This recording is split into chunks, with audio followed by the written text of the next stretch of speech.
Ito, maganda nga yung itong generalized topic natin na preventive medicine, public health.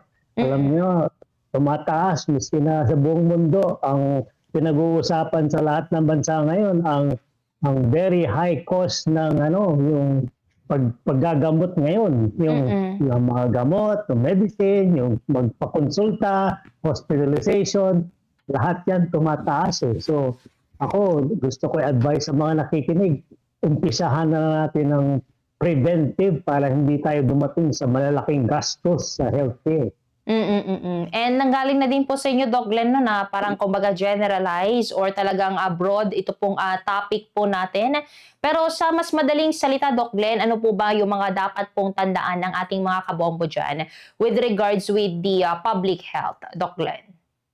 Well, alam niyo naman, yung preventive medicine, ang practice of promoting preventive health care to promote yung to improve yung patient well-being, lagi natin naririnig yan yung promoting economics of healthcare.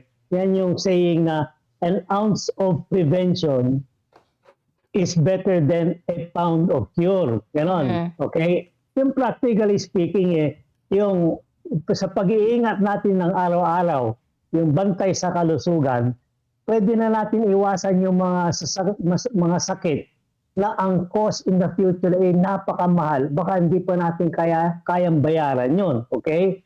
Ang mentality ngayon ng karamihan ng Pilipino yung bang excuse na may gamot naman eh. Sinasabi nila, may sakit. Sasabihin nila, sige, mag-abuse na lang sila ng mga pagkain, hindi mag-exercise. At laging may iniisip na problema, mental stress.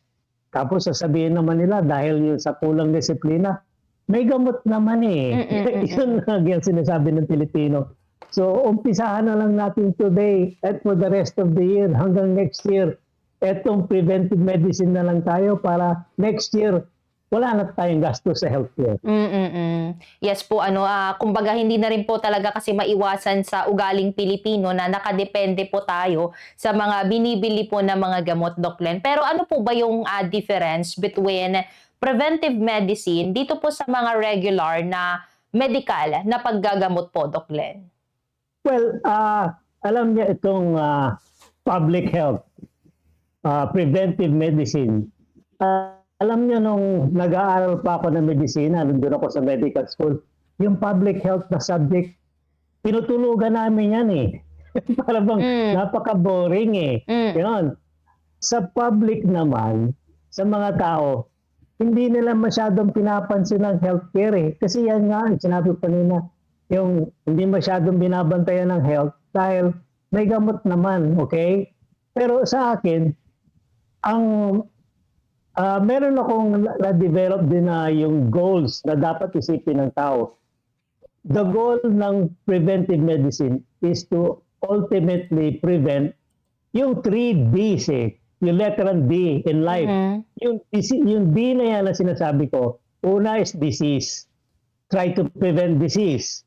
Pangalawa, try to prevent disability. And pangatlong D is try to, hindi mo naman pwede i-prevent ang death. Pero we can yung delay death to the proper time eh. Kasi meron talagang yung lifetime expectancy.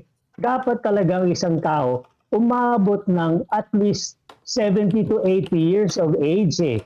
Pero dahil sa mga itong hindi natin iniingatan ng health, dumarating lang tayo nowadays eh. 50, 60, gano'n lang, namamatay na tayo sa mga chronic diseases eh. Gano'n eh. Aksidente, disability, yan yung sinasabi kong 3Ds. Disease, disability, and death. Itakong na natin yung 3Ds na yan kung paano natin pwedeng gawin.